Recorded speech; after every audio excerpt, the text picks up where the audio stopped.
last night was a pretty interesting game in my opinion. Last night because like the Raptors, they didn't have Lowry, they didn't have Siakam, they didn't have Van Fleet, but they got a solid core because number 55 Gillespie, he swatted Big Zoo, he swatted Boogie. We gotta give props for that.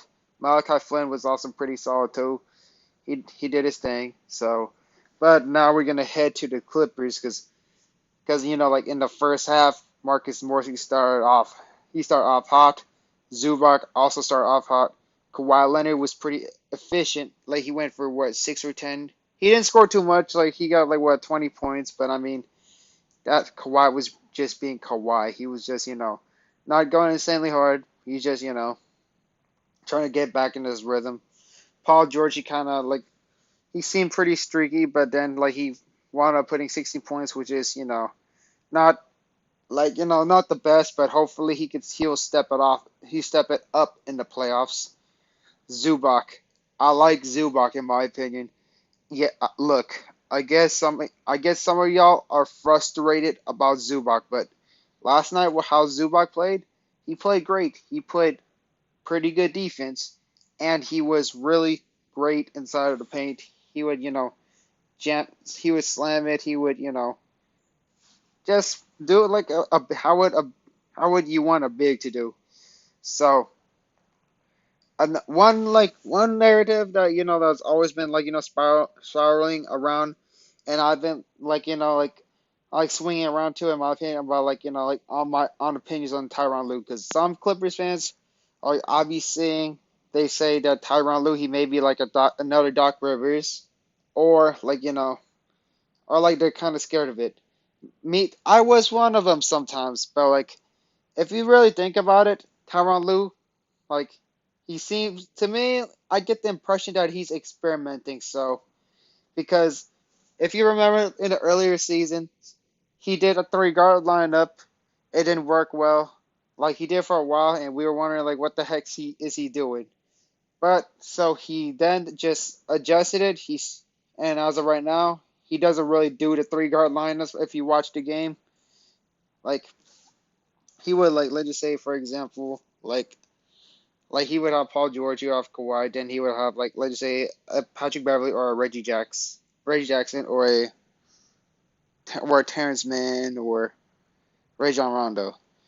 Like you really don't see the three guard lineups, and if he ever does, like it wasn't like like two bad. Like he doesn't do like Luke Kennard, Reggie Jackson. Uh, let's just say like well Lou Williams gone so like, but let's just say back then like let's just say or like Rondo he does not do those type of three guards lineup anymore. So that's one thing that I noticed.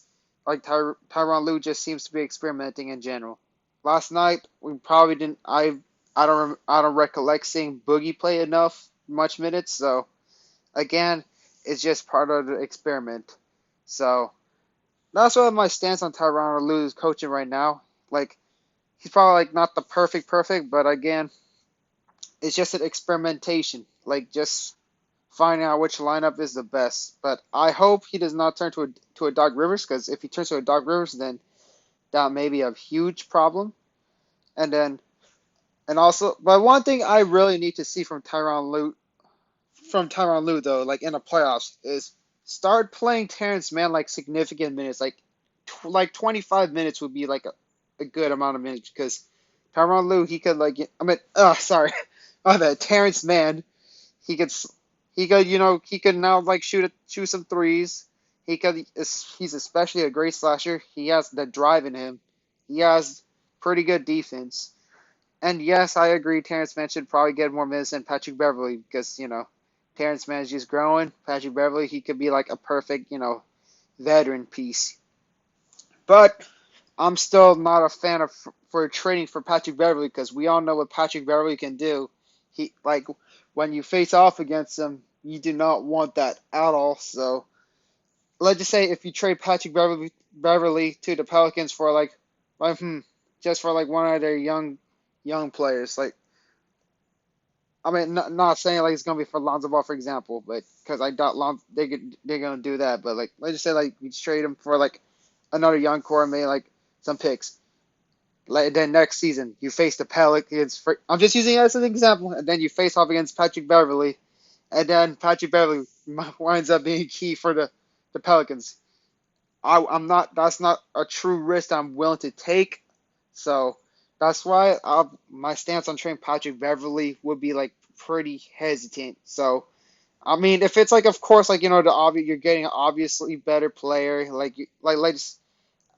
Basically, my stance is like like if like don't trade Patrick Beverly until unless if it's like a really good piece. Like just wait for the trade offers to come. Just listen to it, open it openly, or or you could find like another pl- player who could like be key for the team. So that's that's also my opinion on some Clippers fan who suggest trading Patrick Beverly. I'm still saying like pretty much a no to that, but I wouldn't say like a hard no, but I get that yes, Patrick Beverly, his contract is pretty big or like he's declining, but again, like I would just be careful when you trade with Patrick when if you want to trade Patrick Beverly. If you ever want to do trade Patrick Beverly because just for only for the sake that his contract is pretty big, just maybe do a sign and trade for him and swap it for Lowry and you could give the Raptors an extra pick or whatever. A second rounder, not a first rounder. So I don't know. So that'll just wrap up. That's pretty much what I got to say. So hopefully you guys enjoyed the video. Please be sure to comment, like, and subscribe, and have a great one.